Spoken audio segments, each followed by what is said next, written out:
आपका किया गया भजन, आपका किया गया मंत्र जाप, जब आप करने के लिए बैठें, उपास करें, मंत्र जाप करें, कीर्तन करें, तो आप जब जप करने या कीर्तन करने या मंत्र जाप करने या उपास करने के लिए जब तैयार हों और आगे बढ़ें, उपवास करते समय, तप साधना करते समय कोई परिवार का व्यक्ति आकर यदि आपका हाथ पकड़कर उठा दे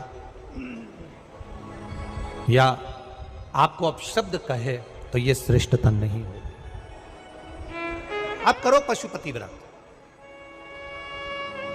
आप करो सोमवार के व्रत, पर निवेदन है कि व्रत करते समय, व्रत के पहले आपके परिवार वालों को, आपकी पति को, माता पिता को, परिवारजन को ये बात बता दी जाए कि हम ये व्रत कर रहे हैं। क्यों?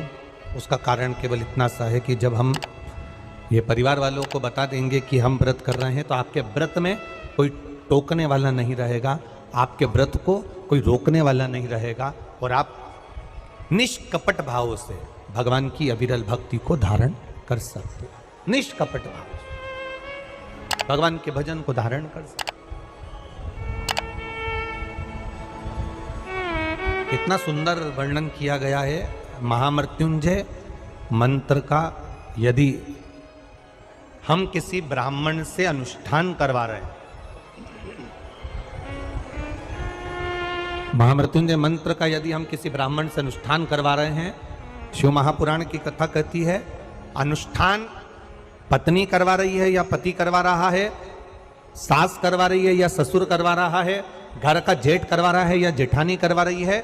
शिव महापुराण की कथा कहती है जितने लोग आपके घर में रह रहे हैं, जितने लोगों के साथ आप 24 घंटे घर के अंदर रह रहे हैं, जब हम पशुपति व्रत करें या महामृत्युंजय का अनुष्ठान किसी ब्राह्मण से करवा रहे हैं या मंदिर में हम अनुष्ठान करवा रहे हैं, तो भी हमारे चित्तवृत्ति से हमारे परिवार वालों को ये मालूम होना चाहिए कि मैंने उन ब्राह्मण के द्वारा अपने परिवार के हित के लिए, अपने बुजुर्ग के हित के लिए, अपने घर के हित के लिए मैंने महामृत्युंजय का अनुष्ठान करवाया है। उसका पुण्य 4 गुना बढ़ता है, जिससे घर के लोगों में कोई विस्मयता उत्पन्न ना हो।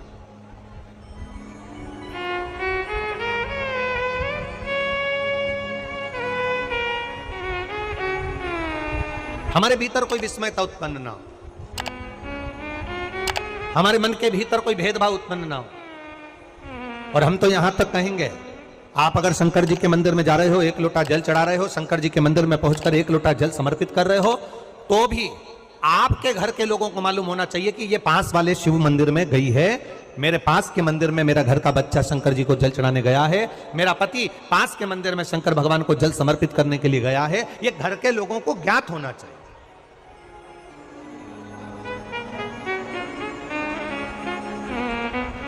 घर के लोगों को ये मालूम होना चाहिए कि ये पास के मंदिर में मेरी धर्म पत्नी गई है, पास के मंदिर में मेरे माता पिता गए, पास के मंदिर में मेरे परिवार के लोग गए। ये आपकी चित्तवृत्ति में और परिवार की चित्तवृत्ति में ये बात रहना चाहिए, छुपा कर नहीं जाना।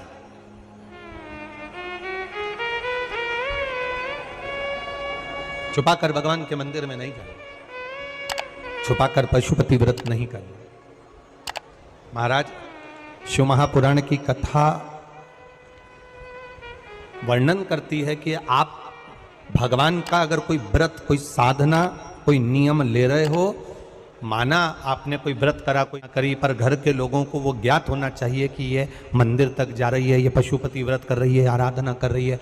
आज माता पार्वती जी ने शिव जी के सम्मुख में ये बात कह दी कि मैं एकांत में जाकर भगवान का तप करना चाहती हूं और एकांत में बैठकर तप करना चाहती हूं, और उस तप का जो पुण्य है वो आपको देना चाहती हूं। शंकर भगवान ने तुरंत माता पार्वती जी से कहा, सुनो जगत जननी, सुनो जगदम्बा, सुनो पार्वती, आप तप करो, मना नहीं है, आप साधना करो, मना नहीं है, आप आराधना करो, मना नहीं है, और आप सोचो कि आपकी करी गई तप साधना का पुण्य आप मुझे दे दो, तो भगवान तुरंत कहते हैं, पार्वती जी मुझे आपके तप साधना का पुण्य नहीं चाहिए, आप अपना पुण्य अपने पास में रखो, हमें आपका पुण्य नहीं चाहिए। अभी तक जितनी शिव महापुराण की कथा हुई, उस कथा में आज तक ये बात नहीं निकली जो आज आप लोगों के बीच में इस भोपाल नरेला विधानसभा में जो कथा चल रही है, इसमें ये कहना चाह रहे हैं। बड़ा ध्यान लगाकर सुनना। आप अगर 5 महीने तक, 6 महीने तक, 3 महीने तक, 2 महीने तक, 15 दिन, 20 दिन, 1 महीना, 1 साल, 2 साल, 8 साल, 4 साल अगर आपने शंकर भगवान को जल चढ़ाया है, तो शिव महापुराण की कथा यहाँ तक कहती है कि आपके घर में अगर कोई व्यक्ति बहुत दयनीय स्थिति में पड़ा हुआ है, हॉस्पिटल में पड़ा हुआ है, कोई तकलीफ में पड़ा हुआ है, कोई कष्ट में पड़ा हुआ है, तो आप जब भगवान शिव को जल समर्पित करो तो बाबा से ये विनती कर कर भी जल समर्पित कर सकते हो कि मेरे परिवार का एक व्यक्ति, उसका ये साथ में ये हो गया और वो हॉस्पिटल में पड़ा, उसका नाम ये है, गोत्र ये है। बाबा, हमने जो तप साधना करी है, हमने जो इतने महीने तक आपको जल समर्पित करा है, हमने जो बेलपत्र समर्पित करी है, मेरे बाबा आज स्वीकार करना। और जो हॉस्पिटल में पड़ा है, जो कर्जे में लदालूम पड़ा है, जो तकलीफ भोग रहा है, ऐसी कृपा करना बाबा कि मेरे 2 महीने जो मैंने जल चढ़ाया है, उस चढ़ाए गए जल का पुण्य मैं उसके खाते में देती हूं और उसको ठीक कर देना। यह पुण्य का भाग है।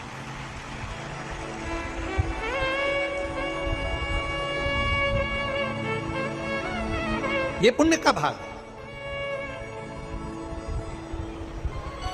आप अपना पुण्य भी किसी जीव के कल्याण हेतु दे सकते हैं। अब किसी ने एक बार ये कथा सुनी और कथा सुनकर कहा, महाराज जी आप कहते हो कि शंकर जी पे चढ़े हुए जल का पुण्य भी हम किसी को दे सकते हैं क्या? शंकर जी को चढ़े हुए जल का पुण्य क्या किसी को दिया जा सकता है? क्यों नहीं दे सकते? क्यों प्रदान नहीं कर सकते?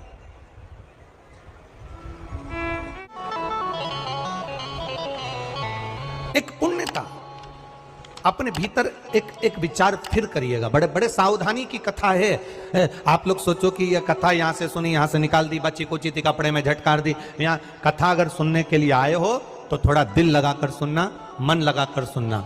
हो सकता है एलईडियां थोड़ी बंद चालू हो, मना नहीं है, पर माइक की व्यवस्था आपके पास में है तो दिल लगाकर सुनो। जहां मौका मिल जाए वहां बैठकर अपना चित्त लगाकर सुनना, क्योंकि 3 घंटे में से केवल 2.5 घंटा आपको प्राप्त होता है। बाकी का पूरा समय आप लोग यहाँ सुबह 6 बजे से रात को 3 बजे से 4 बजे से इस कथा का इंतजार करते हो।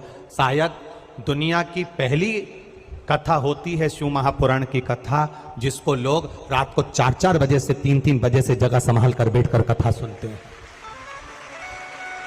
तपती हुई धूप, भयंकर गर्मी, 2 किलोमीटर दूर तक पैदल चलकर आना और बैठने के लिए इतना 8-8, 9-9 पंडाल लगाए घर पर, 9-9 पंडाल भी फुल हैं। उन पंडालों में जगह नहीं। धूप में छाता पकड़ना, चादर पकड़ना, साड़ी पकड़ना और उसको पकड़कर बैठे रहना। तपती हुई धूप में जहां तहां बैठकर कथा सुनना, ये दुनिया की पहली कथा है जिसको लोग कभी भूल नहीं पाएंगे कि इतनी धूप में भी लोग कथा सुन सकते। इतनी धूप, इतनी गर्मी, और केवल एक जगह नहीं, जहां शिव महापुराण की कथा का रसतत्व होता है वहां लोग इंतजार करते हैं 3-3 बजे तक। इसको छूटने मत देना। ग्रहण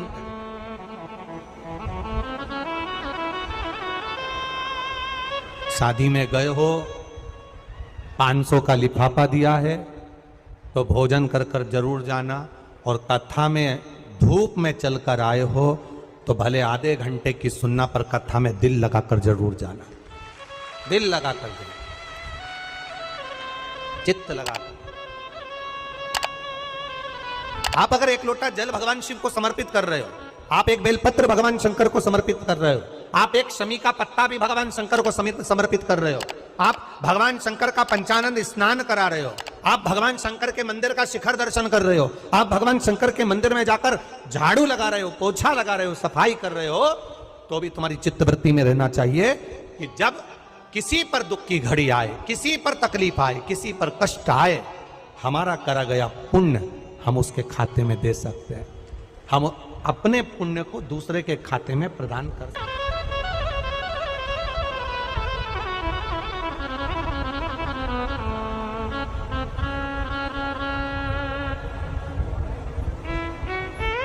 बेलपत्र, जरा ध्यान देना हो। ये बेलपत्र जो होता है,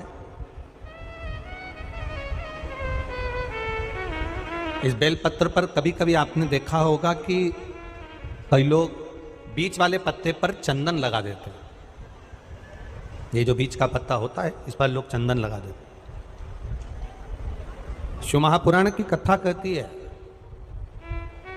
अगर भूलवश भी अनायास आपके पास बेलपत्र भी नहीं है, शिव जी का चढ़ा हुआ बेलपत्र भी अगर आपने उठा लिया और उठाकर उस बीच वाले पत्ते पर एक चावल का दाना रखकर भी आप भगवान भोलेनाथ को समर्पित कर रहे हो, तो ये समझ लेना कि तुमने महीना, 2 महीना, 4 महीना, 6 महीना, 8 महीने में, हम तो हमेशा कहते आए हैं, आज फिर कह रहे हैं, 1 महीना पूरा हो जाए जल चढ़ाते, 2 महीना पूरा हो जाए जल चढ़ाते, 3 महीना पूरा हो जाए, 4 महीने पूरे हो गए, 6 महीने पूरे हो गए, या आपका साल भर पूरा हो गया, प्रयास करा करो एक पत्ते पर एक चावल का दाना रखकर शिव जी को समर्पित करना। क्यों? जो तुमने पूर्व में जल चढ़ाया है वो चावल का दाना अक्षय, उसको अक्षत माना जाता है, अक्षय माना जाता है। मतलब तुमने अभी तक जो जल समर्पित करा है वो कभी समाप्त नहीं हो सकता, उसका पुण्य तुम्हारे खाते में चले गया, अब तुम उसको किसी को भी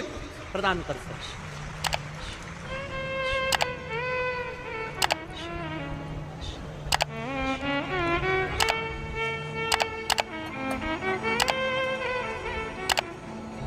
बहन भाई को तिलक करती है रक्षाबंधन पर, माथे पर तिलक लगाने के बाद में चावल लगाती कि नहीं लगाती? बोलो, जम के बोलो जरा। लगाती है?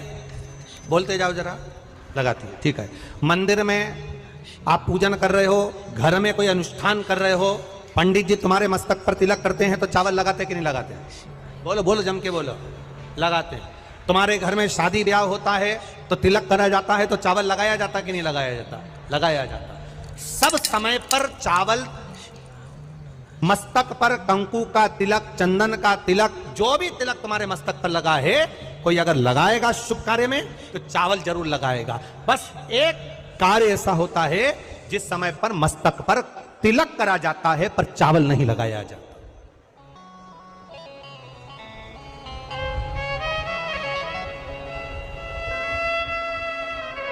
एक समय ऐसा होता है जिस समय तिलक करा जाता है पर चावल नहीं लगाया जाता।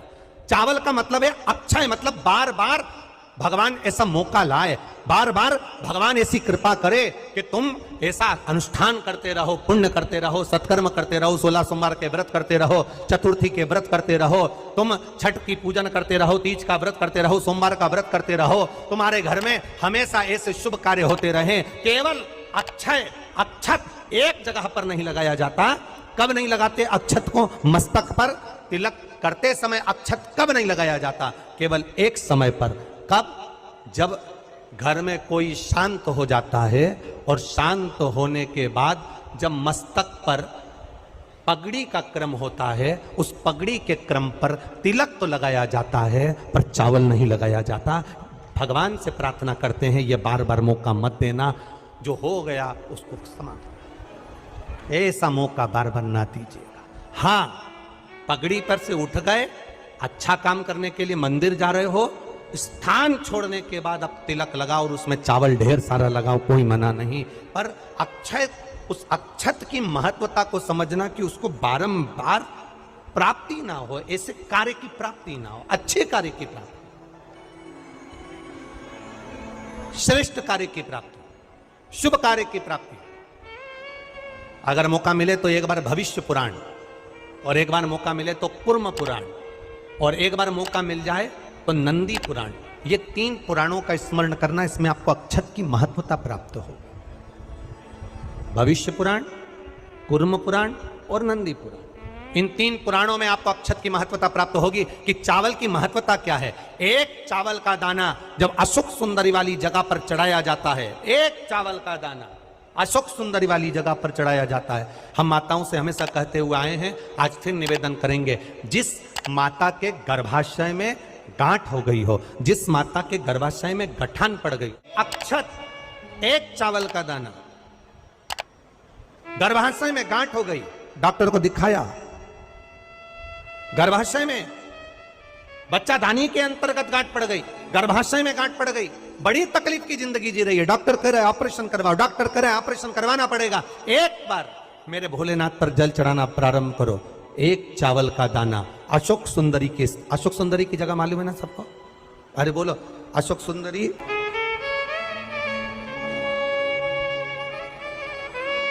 जैसे ये शिवलिंग, ये जलाधारी गोल माता पार्वती जी का हस्तकमल, यहां से जो जल बहता है, इधर गणेश जी का सीधे हाथ पर स्थान, इधर कार्तिकेय जी का स्थान, बीच में मोटी सी एक लाइन होती है शिवलिंग के सामने, वो अशोक सुंदरी का स्थान। कई बार वहां सांप बना होता है, कई बार अशोक सुंदरी का स्थान बना होता है। ये शिवलिंग, पार्वती जी का हस्तकमल, गणेश जी का स्थान, षडानंद कार्तिकेय जी का स्थान, बीच में अशोक सुंदरी का स्थान। ऊपर से जो बूंद बूंद पानी गिर रहा है वो शंकर भगवान की 5 लड़कियां, जया, विषहरा, शामरीबारी, दौतली और देव, ये शंकर जी की 5 बेटियां ऊपर से जल गिरा रही। तो अशोक सुंदरी वाली जो स्थान होता है, जब आपके गर्भाशय में या शरीर में पुरुष हो, स्त्री हो, जिसके पूरे शरीर में कहीं पर भी गांठ पड़ गई हो और गल ना रही हो, एक चावल का दाना अशोक सुंदरी वाली जगह पर चढ़ाना प्रारंभ करो, शिव जी पे जल चढ़ाना प्रारंभ करो, उस जल का आचमन करना प्रारंभ करिए। आप 3 महीना, 4 महीना, 5 महीना करते रहो, उसके बाद जांच जरूर करवाना हॉस्पिटल में जाकर कि गांठ गली कि ना गली। पर विश्वास रख, भरोसो दृढ़ इन चरणन करो, श्री वल्लभ नक चंद्र छटाबिन सब जग माही अंधेरो। भरोसा मूर्ण होना चाहिए, भरोसा मूल हो। हमारा अगर विश्वास नहीं है तो फिर भगवान भी नहीं है। मानो तो मैं गंगा मां हूं, ना मानो तो बहता। आपका अगर भरोसा करता है कि मैंने जल चढ़ाया और मेरा महादेव सुनेगा, आपने सोच लिया कि मेरा महादेव सुनेगा, महादेव सुनेगा। और आपने अंदाजा लगा, कई लड़कियां जब शादी करती हैं तो पहले से गलत सोच बनाकर आती हैं कि सास तो डेंजर होती है। कईयों के मन में भाव आता है सास बुरी होती है, सास अपशब्द कहती है, सास गाली देती है। कई लोगों से सुना, जिससे मिलो उसकी सास ऐसी हो गई, कोई ने कहा हमारी सास ऐसी थी। लड़कियों ने अपनी चित्तवृत्ति में भर लिया कि सास बुरी होती है। जब चित्तवृत्ति में भर लिया कि सास बुरी होती है, तो वो कितने भी अच्छे घर में चली जाए, उसको सास बुरी ही लगेगी, ये निश्चित है। और अगर आपने मन में सोच लिया कि जो किस्मत में लिखा होगा देखा जाएगा, संसार सागर में जन्म लिया है, सुख दुख चलता रहता है। अगर कोई बेकार भी मिल गया ना, तो अपना स्वभाव से मैं उसको अच्छा बना लूंगी, मुझ में वो क्वालिटी है, तो वो अच्छा हो जाए। आप पहले से विचार कर लीजिए। आज के जमाने में लोगों को ना तो लिखना आता है ना विचार करना आता है। एक फेसबुक पर हमको तो आशीष ने बताया, एक फेसबुक पे लिखा हुआ था, एक फेसबुक पर किसी ने लिखा था, आज पुत्र रत्न की प्राप्ति हुई, सभी मित्रों का आभार। क्या लिखा था फेसबुक पे? अरे बोलो तो जम के, आज मेरे घर पुत्र रत्न की प्राप्ति हुई, सभी मित्रों का आभार। अब मित्रों का आभार क्यों दे रहा है? पुत्र तेरा है कि मित्रों का है?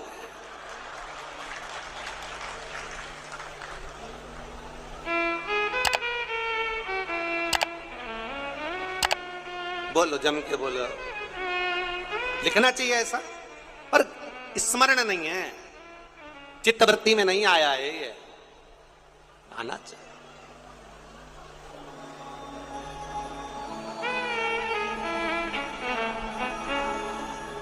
चित्तवृत्ति में आना चाहिए। आप क्या कर रहे हो, आप क्या प्रदान कर रहे हो, क्या लिख रहे हो, क्या बोल रहे हो, आपकी चिदानंद वृत्ति में यह आना चाहिए कि आप क्या कर रहे हो। आज मेरे यहां पुत्र रत्न की प्राप्ति हुई, सारे मित्रों का। क्या लिखा है तुमने, क्या प्रदान किया तुमने, विचार करो।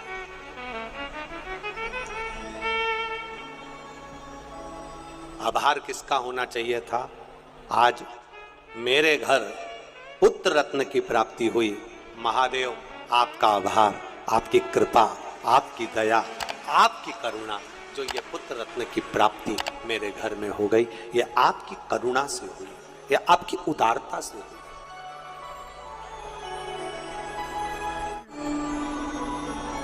ये आपकी करुणा है, ये आपकी उदारता है।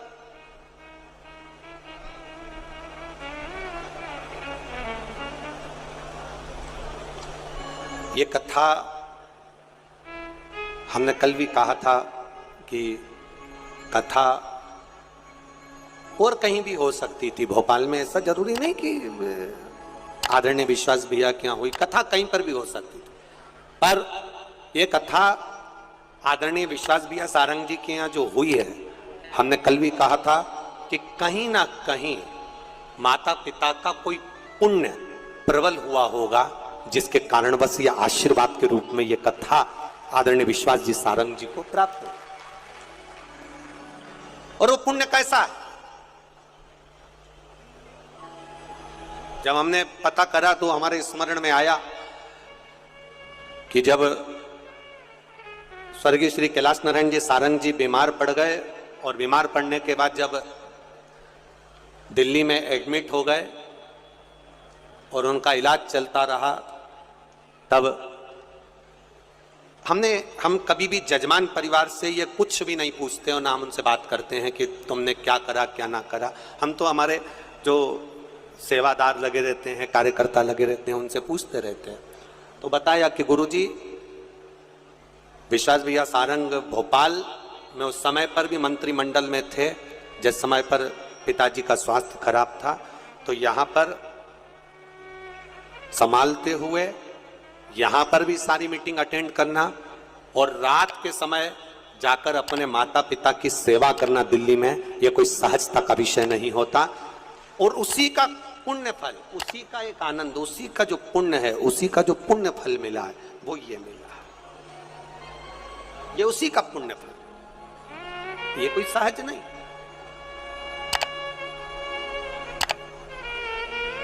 इतनी शिव महापुराण की कथा करी, पूरे भारत में करते रहते हैं, पर पहली शिव महापुराण की कथा ऐसी हुई है जिसमें रेलवे स्टेशन पर भी भक्तों को लाने के लिए बस लगाई गई। उसके लिए विश्वास भैया सारंग जी को बहुत बहुत साधुवाद।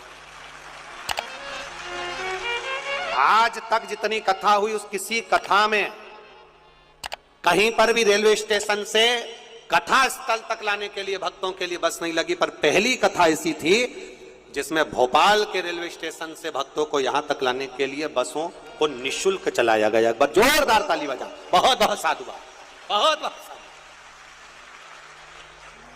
कोई परेशान ना हो, आनंद से पहुंचे लोग कथा।